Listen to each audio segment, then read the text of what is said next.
Ladies and gentlemen,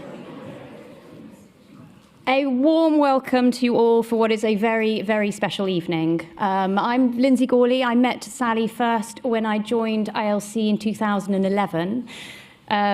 She was always incredibly supportive of my development in the organisation, but really the thing that has struck me and the thing that has stuck with me is her interest in me as a person, me as an individual. My children. I've had 2 kids since being at ILC, and she always asked after them. She always asked to see photographs of them. Not many people do that. And I would happily oblige. She would offer me advice on potty training. She offered me advice on sleeping. She was truly a wonderful, wonderful person. Before I make the first introduction, a few little housekeeping bits and pieces. There isn't a scheduled drill or anything like that, so if the alarm does sound, please follow the instructions from anyone from the British Museum. We are live streaming the event this evening on ILC's YouTube channel, and we will be sharing a recording of it after the event. Please do share it with anybody that you think might be interested worldwide. We know Sally had so many friends and contacts around the world, so please do share it with anybody and everybody. Now, I think that Martin Green probably doesn't need much of an introduction, as well as being an excellent chair of our Board of Trustees for many years. Martin has had an extensive career in NGO development, both in the UK and internationally, and is Chief Executive of Care England, the largest representative body for independent social care services in the UK. In 2008, he was named Care Personality of the Year and was awarded an OBE for services to social care in the 2012 Queen's Birthday Honours List. And in 2019, he was presented with the Health Investors Outstanding Contribution Award.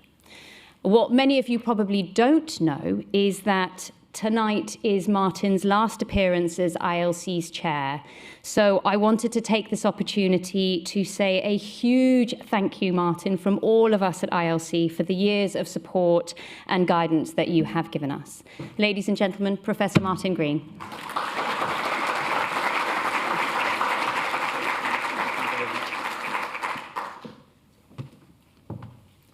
Thank you, Lindsay, and welcome everybody to this inaugural Greengross lecture. I am so honoured to be here tonight with so many of Sally's friends and colleagues, and particularly with her family, to pay tribute to her as an outstanding advocate, not only for older people, but also for a lot of other important causes. Sally Greengross was an absolutely amazing woman, and she could rightly claim that she had had an impact not only on the UK, but also globally. I think we should also acknowledge that many of the things that we take for granted today were taboos until Sally Greengross started to raise the issues. I think of the work that she did in the 1980s with her sister-in-law, Dr. Wendy Greengross, when they wrote Living, Loving and Aging. This was a publication that raised the issue of sexuality and older people and sexuality and disabled people. This was at a time when nobody was speaking about these issues. This was a taboo that nobody ever dared talk about or challenge. And yet Sally and Wendy did that. They raised the agenda. But of course, Sally was never content with just raising issues. She always had to follow through and think, what is the next thing? And so she was very supportive and instrumental in the development of a charity that supported people on issues around sexuality, disability and ageing. Similarly, Sally identified the issues around elder abuse. And when nobody was talking about elder abuse, there was a lot of talk about domestic abuse, but nobody was acknowledging that it was also an issue for older people. Sally really raised that flag, and she also supported the development of what was Action on Elder Abuse and is now Hourglass. And in fact, it was a few days before she died that she wrote a letter to the Prime Minister on the issue of elder abuse. She also, of course, was renowned for the work that she did when the Equalities and Human Rights Act was being developed in the United Kingdom. And I'm really confident in saying that Sally Greengross was one of the really important voices that ensured that age was a protected characteristic in that act. And later on, she became one of the first equality commissioners. And in doing that work, she was absolutely committed to making that act real and for eradicating ageism. Of course, Sally was renowned as an advocate and champion for older people, but in her life she had many dimensions to the things that she did. She was an academic, she was a writer, she was a passionate campaigner. Latterly, the last 22 years of her life, she was a legislator in the House of Lords and brought so much richness to the debates in that wonderful House of Lords, where lots of legislation is refined and improved. And Sally was always there as a powerful advocate for older people, but also for everybody who needed support. It was no surprise to me that Sally, after the work she did on ageing, started to think about how will demographics impact everybody in society. Sally wasn't content to only think about older people. She knew that demographic change would make an enormous change to the way in which society worked. And she was committed to making sure that the dividend of longevity was being improved and affecting everybody, and it was becoming a dividend for everybody. She talked endlessly about the importance of seeing increasing longevity in terms of its impact on children as well as on older people. And she wanted a society that worked better for everyone. And I think we can say, having looked at what she did and what she achieved, that she can really claim that she shifted the dial on so many issues. And that was partly because she had a vision. It was partly because she had tenacity and she never let anything go. It was partly because she was a perfectionist and she always thought of the next thing. In the final weeks of her life, I spoke to her and she talked to me not about what she'd achieved, not about all the amazing things that she'd done. She talked to me, as Lindsay, you said, about people and the enjoyment of the people she'd met, but she also talked to me about the future.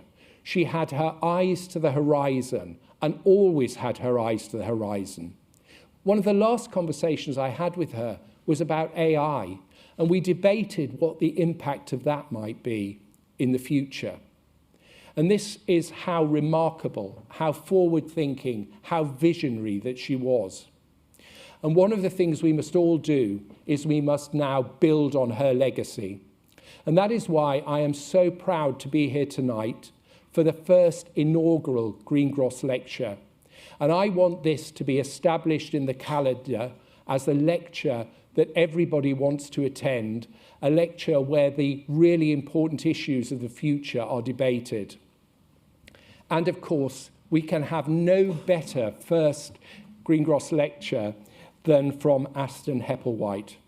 Ashton is well known to us all as an absolutely amazing campaigner, writer, broadcaster, and powerful advocate for older people.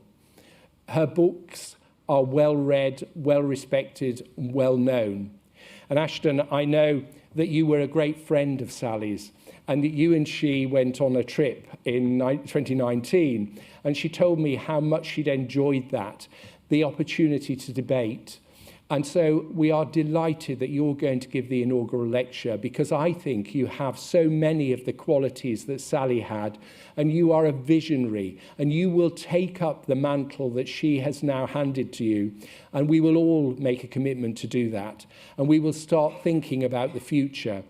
And Ashton is going to talk to us tonight about a world without ageism. So, Ashton, I am very pleased and proud to ask you to come and deliver the inaugural Greengross lecture.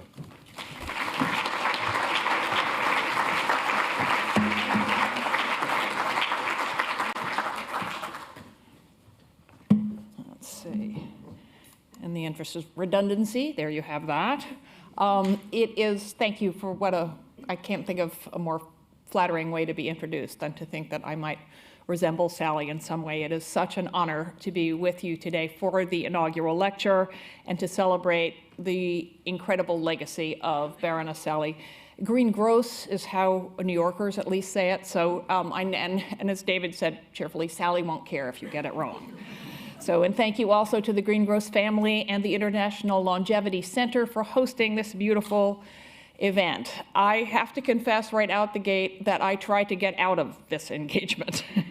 I said to David, I only knew Sally for a few years, but he refused to let me off the hook, and Sally's family insisted, and I am delighted to be here because it makes me really, really happy to honor Sally. When we first met in London, and I don't remember what year it was, pre-pandemic, obviously, like so many other people, I was simply smitten, right? I mean, she had that effect on you.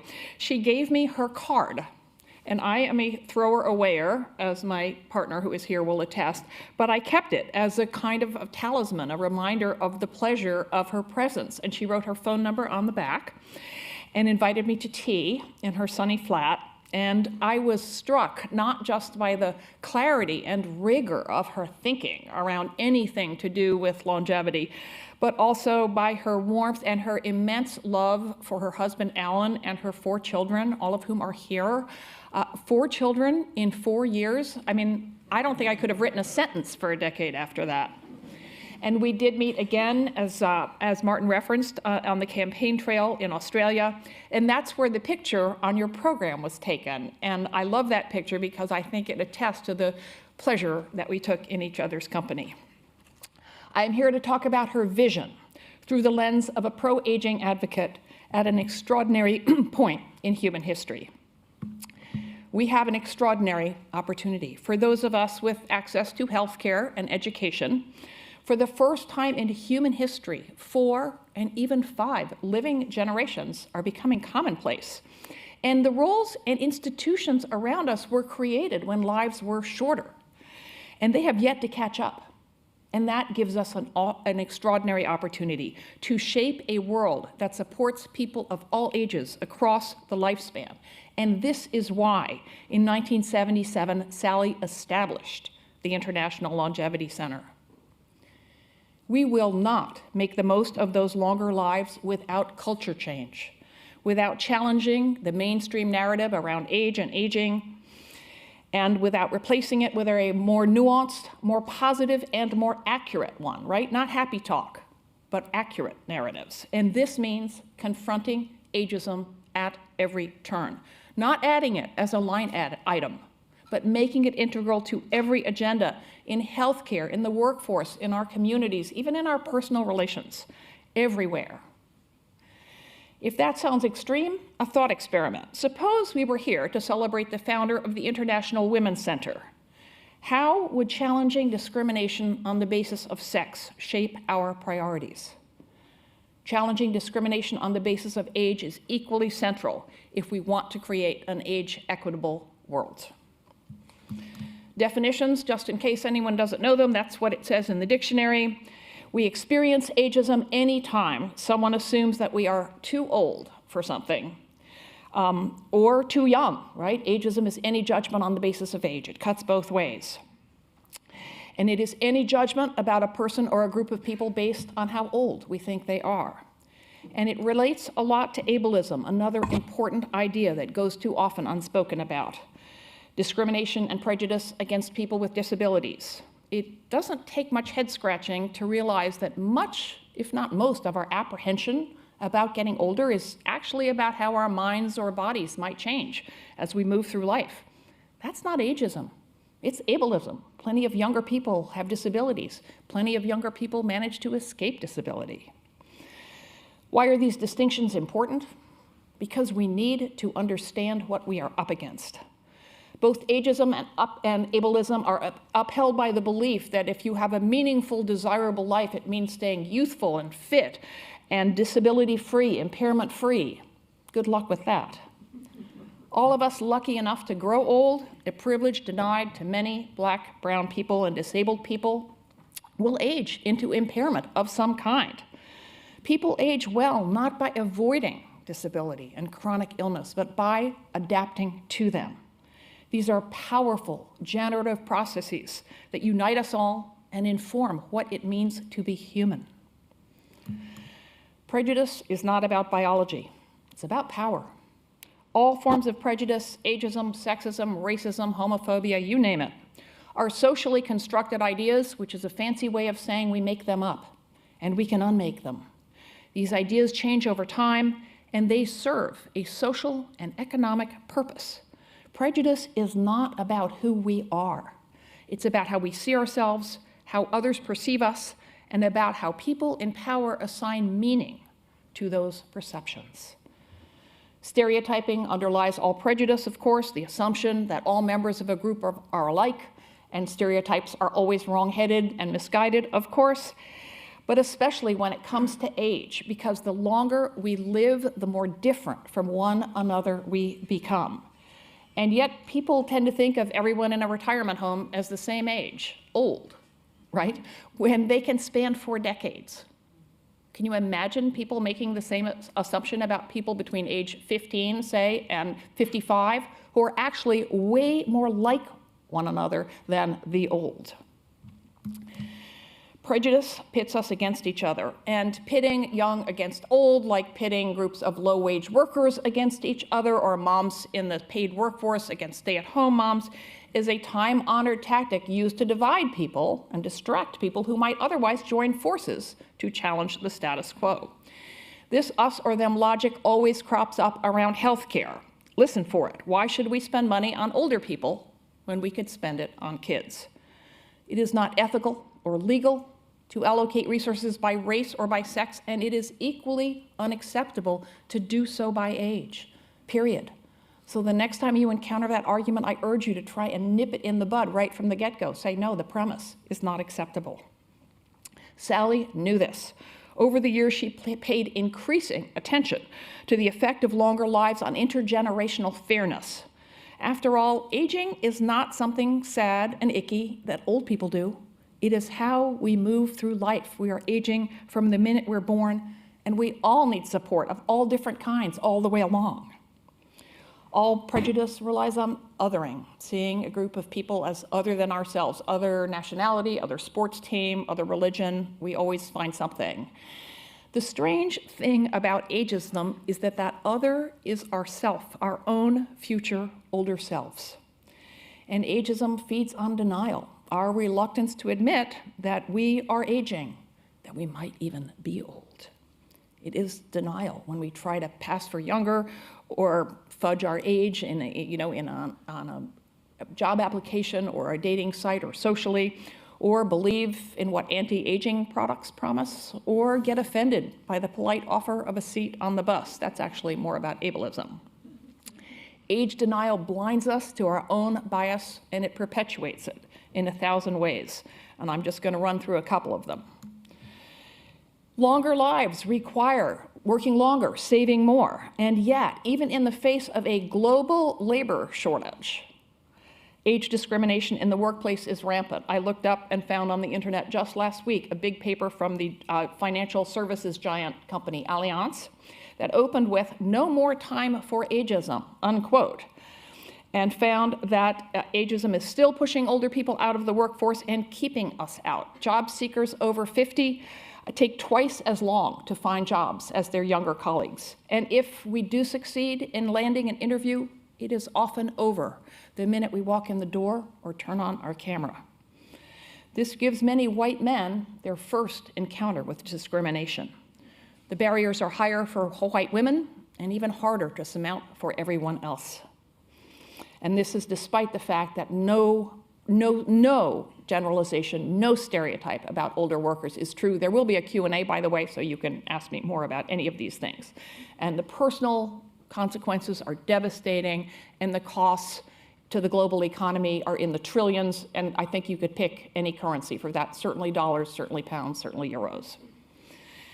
Ageism is entrenched in healthcare, not news to any of you, I suspect. Older people receive less treatment, worse treatment, often no treatment at all. That is institutional ageism at work and internalized ageism, right? The attitudes, our thoughts about age and aging that we have incorporated into our way of thinking, usually unconsciously, matters a lot. A growing body of fascinating research, and it's growing all the time, shows that attitudes towards aging have an actual measurable effect on how our minds and bodies function.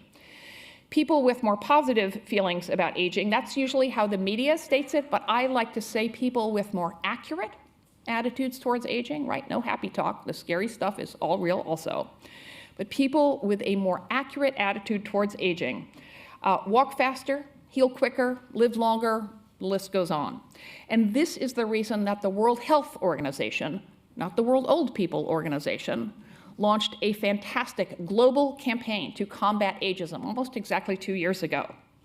Because the World Health Organization realized that the biggest obstacle to extending health span, right, the percentage of our years that we spend in relatively good health, along with lifespan, was ageism between our ears and in society.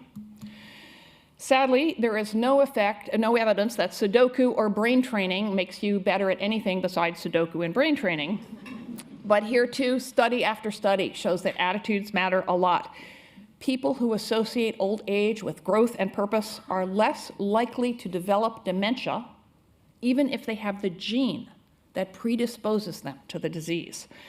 That study was conducted by a woman named Becca Levy at Yale, and her latest finding came out just last month, and I think it's just remarkable.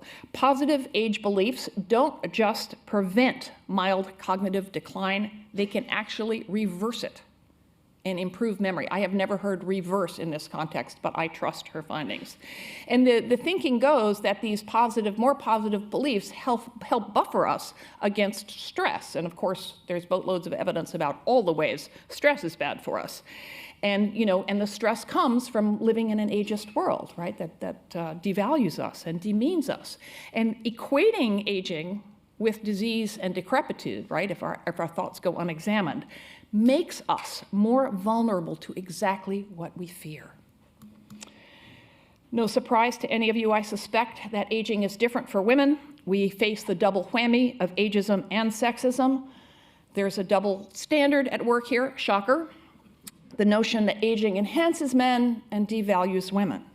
And we women reinforce this standard when we compete to stay young, which sets us up to fail, costs money, and of course, it pits women against each other.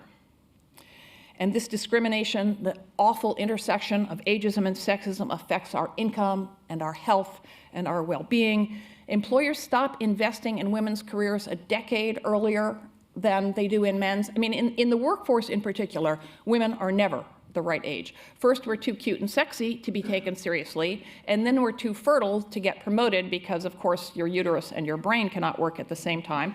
And then we're not sexy or fertile anymore, and boom. And the effects add up over time and are further compounded by race and by class, which is why everywhere in the world, the poorest of the poor are old women of color.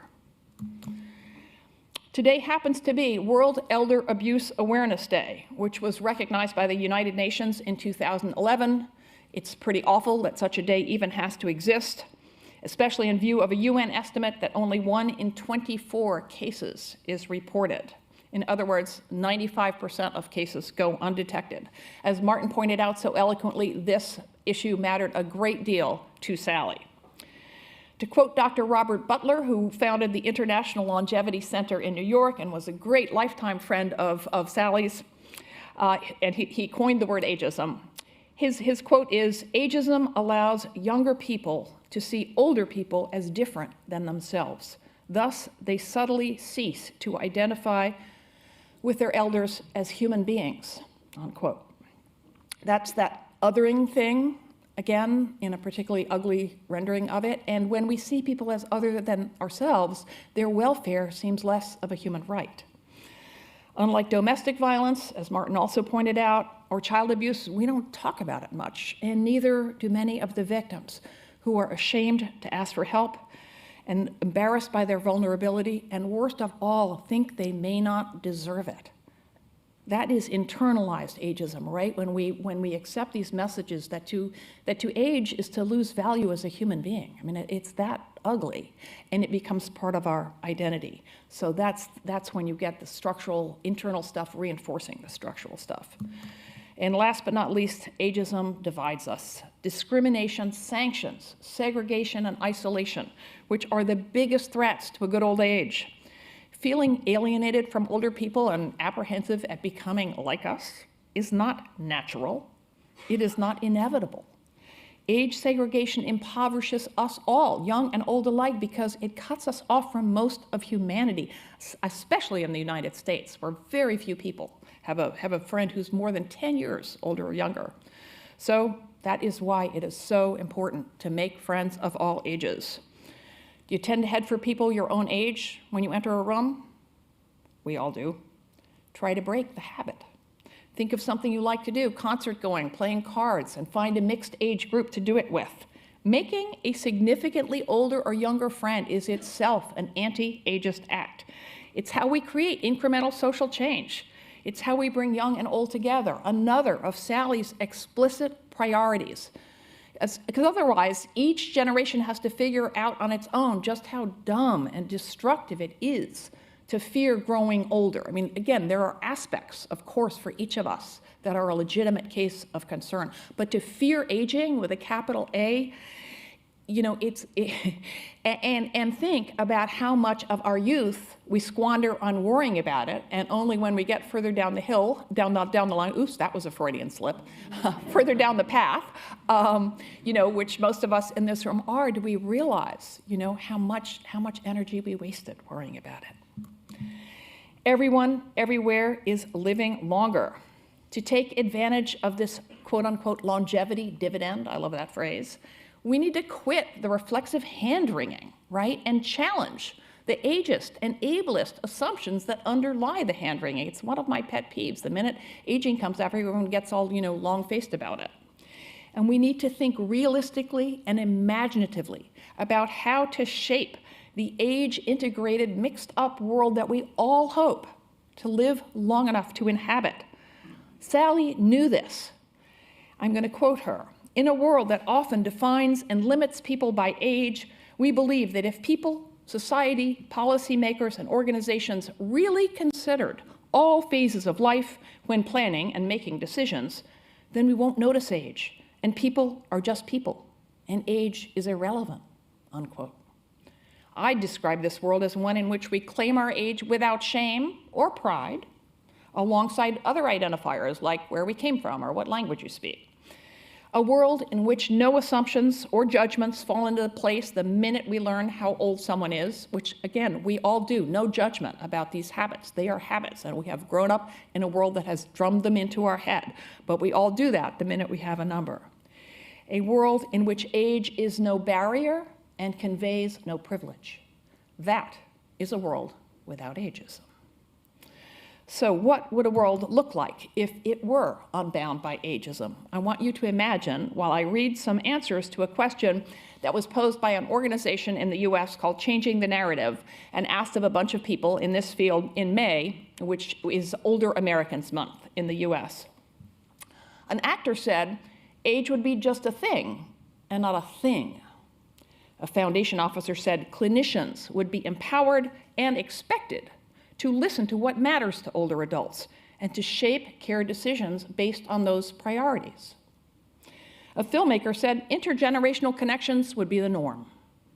A journalist said the anti-aging industry would disappear and we could use that money for health care.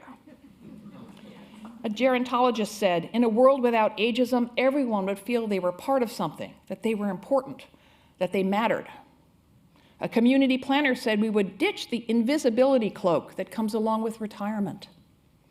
A journalist said we would have a workforce that represented our full society.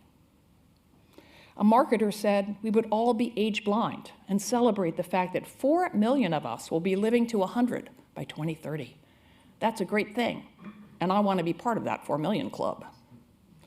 A program director said we'd stop using age to divide and separate ourselves so we could all get down to the much more important business of tearing down the other divisions from within our society and healing from them. A world without ageism sounds pretty damn good, doesn't it? So how do we get there?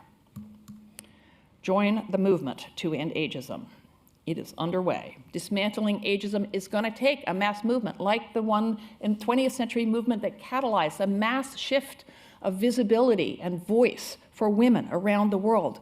We have wonderful examples, like the activists in the US who in the 1970s and 80s reframed the way we see disability, and that's what got the Americans with Disabilities Act passed. They changed it from a personal problem or misfortune into a social problem, bingo. And then they demanded integration, access, and equal rights. We have tools, lots of them. Check out the Old School Anti-Ageism Clearinghouse at oldschool.info. It contains hundreds of carefully curated resources of all sorts of videos, podcasts, animations, to suit any audience and any learning style. So what's my evidence that a movement to end ageism is underway around the world? When we launched Old School in 2018, there was no campaign section. And now we're up to almost 40 campaigns from around the world, and coming this fall, England's first national campaign organized by the Center for Aging Better. Huzzah! And we also have ways to connect. Old School hosts regular meetups for age advocates and incubated a French language spin-off called FUFA, love that, Francophones Unis Face à l'Agisme. A group for Spanish speakers is in the works. How else can we come together to support a world without ageism? By backing and supporting every movement for equal rights. We cannot get rid of ageism without addressing ableism and racism and sexism and homophobia and all the rest, because these are systems of oppression that feed on and inform and connect to each other. Age equity requires gender equity because aging is harder for women. Age equity requires disability equity, right? Equity no matter how your mind or body works. Because fears of incapacity feed stigma and age shame. And age equity requires racial equity because racism denies multitudes the chance to age at all. In the words of poet and activist Audre Lorde, there's no such thing as a single-issue struggle because we don't lead single-issue lives. There is a wrong-headed tendency at play here, an idea to think, a sort of tendency to think that if you support one group, it has to come at the expense of the other, of another. And doing this can feel, this work, it can feel like an awfully heavy lift, right? This idea of intersectionality, these different forms of oppression, weighing each of us down in unique ways because our experience is unique. But here's another way to think about that. Just as different forms of oppression inform each other, so do different forms of activism. When we chip away at any form of prejudice, we chip away at the fear and ignorance that underlie them all. Advocacy is intersectional too, right? In the same really powerful way. Equity is the opposite of a zero-sum proposition. A better world in which to grow old in is a better world in which to have a disability, in which to be non-witch, non-white, non-thin, non-wealthy, and so on. Creating this world where everyone has the opportunity to live long and live well means following the advice of historian Barbara Ramsby. Quote, always ally yourselves with those on the bottom, on the margins, and at the periphery of centers of power. And in doing so, you will land yourself at the very center of some of the most important struggles of our society and our history. And I know Sally believed those words. Longevity is here to stay. A movement to end ageism is underway. I hope you will support the legacy of Sally Greengross by joining me in it. Thank you.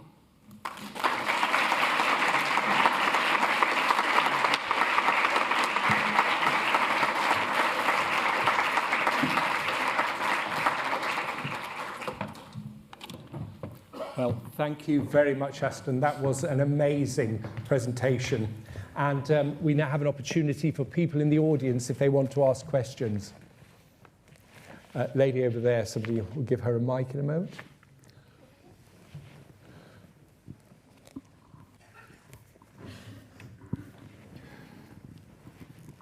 Hello, Charlotte Moore, freelance journalist specialising in writing about pensions. I applaud everything that you say, but there is one very fact that we need to kind of acknowledge that reinforces ageism, and that is the fact that our aging society, we've got a wealth inequity, with wealth very much concentrated in the hands of those who have been around for longer, and it becoming harder and harder for those who are younger in our society to actually level up or gain the same wealth as older people. And that makes it easy for the younger to see the older as entitled. So my question to you is part of making our society more equitable and getting rid of ageism about making wealth between the generations also more equitable? That's a great question, thank you, and a hard one. It is essential to make wealth between young and old more equitable. It is essential to make wealth between the global south and the north more equitable. It is essential that we reach across all those divisions.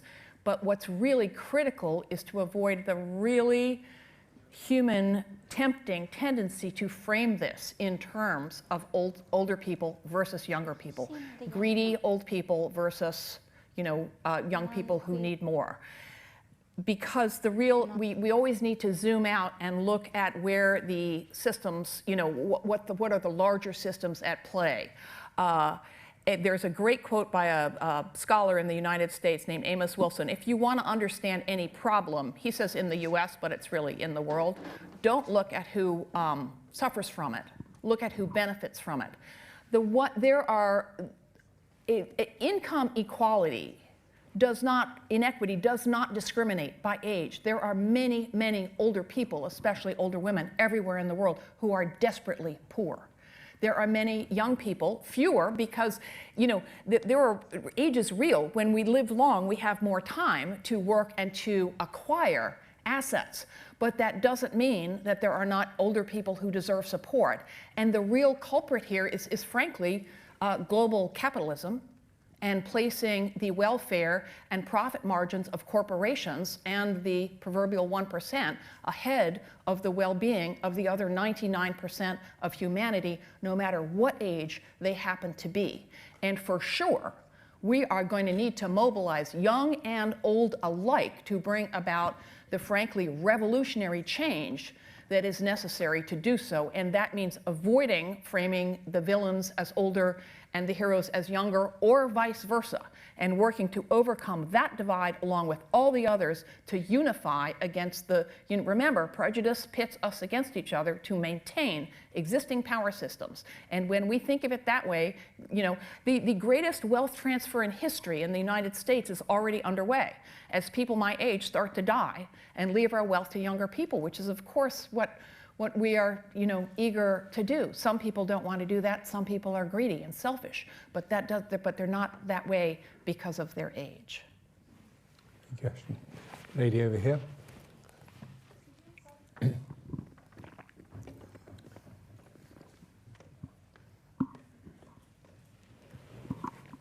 Thank you, Martin. It's a great honor and pleasure to be here, and whilst not disagreeing with anything about ageism and needing to be dealt with, I want to say one very important word to the Greengross family, that Sally was a great deal more than ageism. For 3 years, she was president of the Royal College of Occupational Therapists, 36,000 members in one place. And that had effects with the World Federation of Occupational Therapists and with many other people. So please, Greengrosses, look wider than just age. On many occasions, Sally Greengross hosted meetings for the European Group for E-Technology, where we had international speakers from all over the world. We have international ambassadors. And of course, when the sad occasion of her death was announced, we had a formal notice and eulogy in our newsletter. So again, please, Greengross family, look wider, because there is so much more than just age. Not for a moment wanting to limit age. I mean, I'm probably one of the oldest real workers. I saw a patient this afternoon, so I know that the importance of keeping on working. But please, all you greengrosses, look bigger and everywhere. Thank you for that reminder of her legacy. It was one reason, you know, I said I have not known Sally all that long, and sounds like you knew her for decades, and I'm sure many of you all did. I would just say, let's think of it in both and terms. People in all of these organizations are of all ages. How do we reach across age divides to make the mission of each of the causes that she cared about as effective as possible? Richard, you want to ask a question?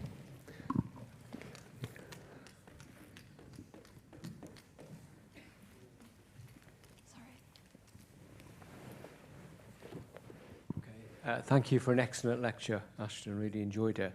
One of the points you made was that many of our institutions and policies were designed at a time when we lived shorter lives. The dominant political narrative, certainly in this country, is to see ageing as a burden in terms of rising costs of pensions, healthcare, costs of caring, and so on. How can we, in your experience, how can we best try to reverse that narrative and create a more positive and optimistic view of the potential and the opportunities that ageing societies bring?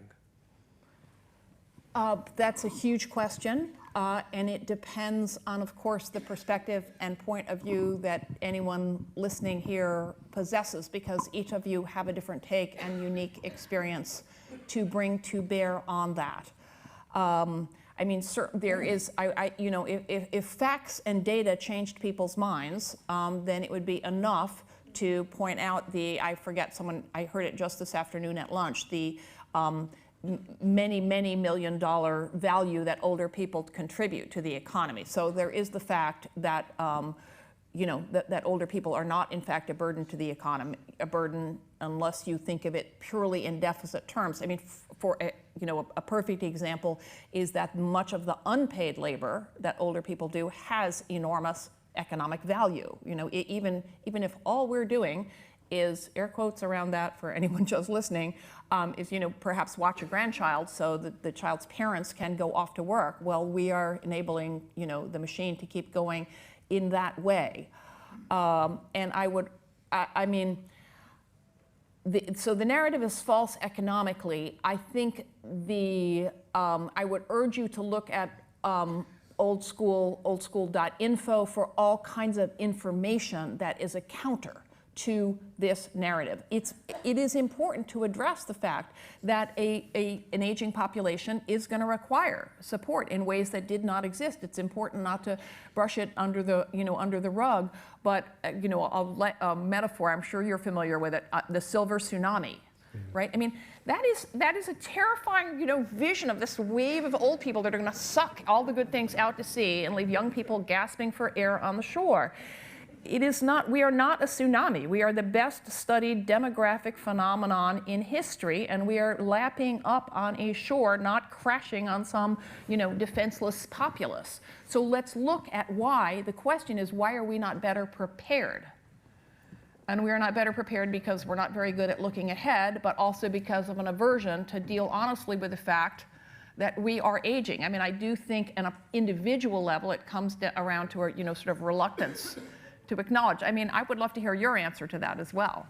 Yeah, I mean, I think it is very difficult because everything is framed in the context of the deficit model, and we have got to get away from that. And you made some really important points about the contributions people make, and also we need to start thinking about the contributions people make regardless of their age.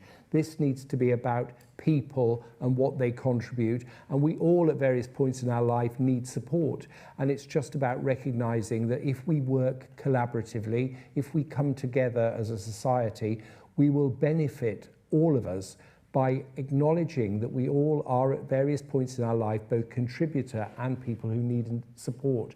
and it's about mutuality, I think. Yeah, I mean, and back to, the wealthy older people having more resources. Well, those, families are mixed age, communities are intergenerational. We don't, that posits the sort of notion of a false silo. If older people are forced out of the job market, we may indeed become economic burdens, but through circumstances not of our making. And the same is very much, even more so true of people with disabilities of all ages, many of whom need to work, want to work, and are prevented from doing so by inequities. Yeah, and I thought you made a really good point about we're in the midst at the moment of a skills shortage, and yet we're completely ignoring all these amazing skills that people have just because of their age. And we need those skills. And I think as a society, we've got to start embracing people and recognizing their skills rather than seeing their age. Right. I mean, it should be age neutral. You should hire the person who's, best for the job. There's an experiment, perhaps someone knows, I believe it was a European orchestra that noticed that most of the musicians were white men, and they wanted to diversify. So they started carrying out auditions behind a sheet, a curtain. And they even, I heard, put down a carpet because you could tell what people were, gender. You could guess at their size or gender from the footstep. And it diversified the orchestra. It worked because we are all biased unconsciously, even if we work against it. So what are the policies and procedures we could think about, starting by acknowledging our own bias, acknowledging our own, thinking about our own attitudes towards age and aging, and the way in which we uphold the system because of the bias we all possess. That's where it starts. But of course, then how do we carry it out in the world? I hope we carry it out in our own ways, in a million ways, and that's why I take such heart in these campaigns. Indeed. We've got loads more. Just a lady here. That's fine. Go there, and I'll come to you next, if that's all right. Thank you. I'm Laura Finley. I'm a crossbench peer, and I had the privilege of often sitting next to Sally and working with her on issues. And I would commend people to read some of her speeches in the Lords, in which she spoke up for those who can't speak up for themselves. Thank you for touching on the issue of abuse. We know that 1 in 5 of people over the age of 65 have been affected by abuse of some sort. Most of it is either financial or neglect. A small amount of it is physical. The clinicians only detect really the physical bit, and those who are abused feel ashamed of their abuse. We also know that if you look in Oregon, 58% of people who go for assisted suicide do so. One of their concerns is fear of being a burden. And we know from the Canadian model that ableist attitudes are now influencing decision-making. And I just wondered how you feel that we can reverse this very utilitarian trend, whereby it's not only is it okay somehow to turn a blind eye to all the aspects of pressure and coercion and non-physical abuse, but also that it's viewed as a way of saving dollars. And how can we empower people who are the victims of those forms of abuse which happen behind closed doors to be able to come out and speak about them, particularly because, as Martin knows well, many have a degree of impaired mental capacity, and we need to support them in their decision-making better as well. That's a huge question. I'm trying to think which part of it. I mean, it is horrifying to hear even healthy middle-aged people worried about becoming a burden and wondering whether the ethical alternative will be to kill themselves, not because they got sick, not because they became disabled, simply because they grew older. And that, is internalized ageism of a frankly lethal variety. Let's zoom out and look at the real forcing factor here, which is a hyper-capitalist society that values human beings in terms of their conventional earning capacity. And in a society that puts such value on speed, on physical cognitive prowess, on having new, expensive, fast, shiny things, it is really easy to underestimate not just the value of the life of an older person and or a disabled person. And of course, those are not the same group, but there is increasing overlap in the Venn diagram of life. Not just the quality of life, but its value. So we need to push back on these global social forces. I mean, that link the value of a human being to their conventional capacity, and that link the value of the human body to its youthfulness and its ability to function the way it did when we were young. So how we combat that is, again, depends on, if you are a politician, you are clearly doing important work in that domain. And thank you again for bringing another, shining a light again on Sally's remarkable legacy around this. I love that you used the word utilitarian. You probably wouldn't hear that in an American audience. It is reducing human beings to cogs in machine. This harms us all, and there are countless ways to rise up against it, as I'm sure everybody knows. There's a lady here who I feel free to weigh in here. You've been at this for longer than I have, or maybe we're even. No, I think I've been at it longer than you. But I think people want to hear from you, Ashton, rather than me. So I'm just wondering how... Wait, wave your arm. Where are you? I'm here. There, thank you. I'm Caroline, and I Hi. have, during the pandemic, started a community interest company with a woman who is 35 years younger than me. And she designs for older people, and it has been invaluable to me for being consulted, but to her, it's very obvious that she has a motherboard, we're all women, that reflects her commitment to listening to older people in terms of design. Older people do a huge amount of work looking after grandchildren, but whereas the design of the equipment that is used with small children that is suitable for someone who might have some degree of impairment. I personally found the jogging pram quite difficult. So I'm just thinking how we can most ally ourselves with starting businesses, mentoring A-level students. We, as a generation, I'm talking about a baby boomer generation, have so much to offer. And actually, it's needed more than ever with our young people who believe it's the end of the world if they don't get a particular grade in an exam. We're living proof, most of us, that it's not. Yeah, that exam didn't matter as much as we thought it would. Yeah. Your point about your beautiful collaboration and about the design of things reminds me of the motto of the disability rights movement in the US, which is nothing about us without us. And people ask me all the time, what do old people want? What do old people need? And the basic answer is ask old people. And again, with old people, I mean, and even that's an answer that frustrates them, because old people want the same things young people want, because we don't turn into, different sorts of beings. We're interested in, the same things. We do have, there are only two inevitable bad things about getting older. Only two. People you've known all your life are going to die, and some part of your body is going to fall apart.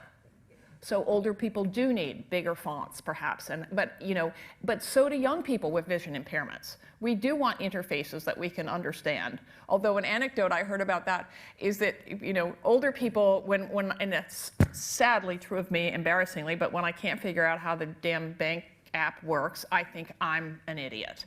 And so supposedly, people my kids' age will say, well, you just noodle around to assume that you can figure out if you try long enough. And the next generation says the app sucks. Of course you can't work it. It doesn't work because it's not good. It's not your fault, right? But my big answer to how we make sure older people have opportunities and access is, of course, to mobilize against the mindsets in our own selves. A lot of older people think, I can't master it. I couldn't possibly work with a 25-year-old. What would we have in common? And that is real. I met a woman who's an older parent. She has a child. They have children the same age. She's in the playground. She likes the kid, whatever. She goes up to the mom and says, let's hang out. And the woman said, no, there's too big an age gap. Now, and that's the younger woman, right? You're not going to change all of the people all of the time. But, by challenging ageism, by reaching out to people across age gaps, each of those things makes a difference. Just one friendship makes a difference.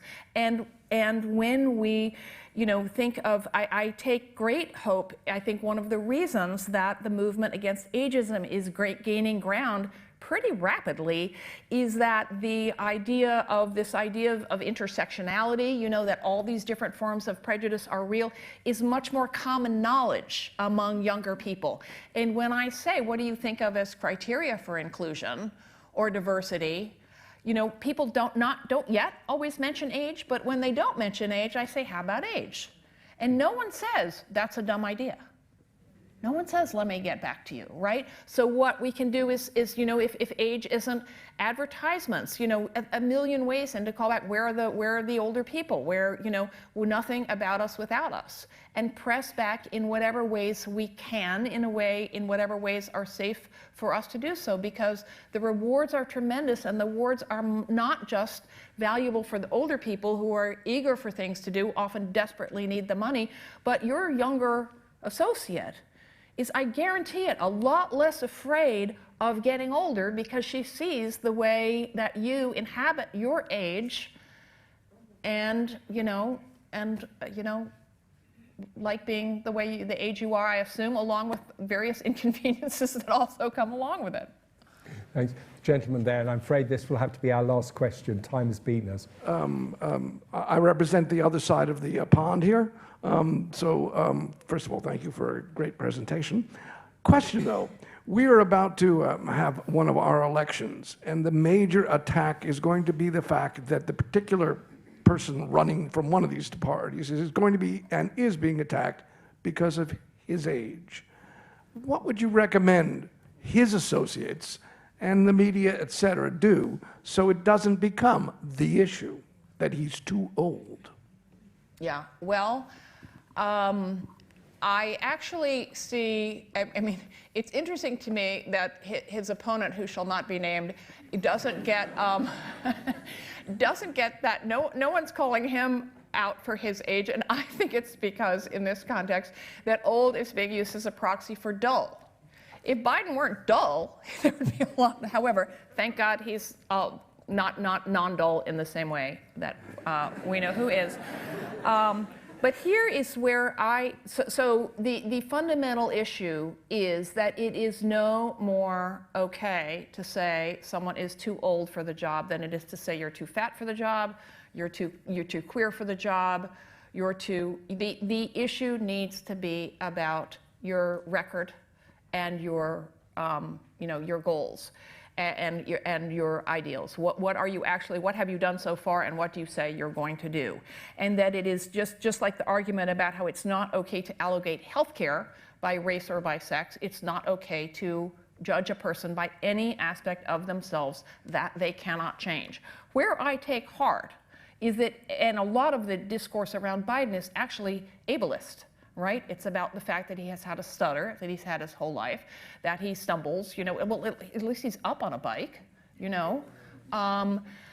So I think the best argument is to continue to focus on what he has done rather than, and to point out simply that right out the gate, too old is not an acceptable reason. We need to look at whether he is, in position to do the job.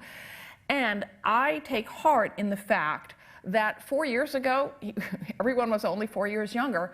Ageism wasn't much part of the discourse. And now even the most ageist attack on Biden references ageism.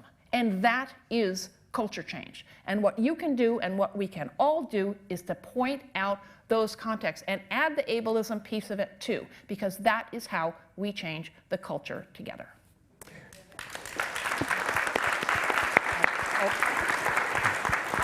On that point, though, I do remember in the presidential debates when President Reagan had that attack put at him, he retorted that he wasn't going to make his the other candidates' youth and inexperience a barrier in the election campaign. That was genius.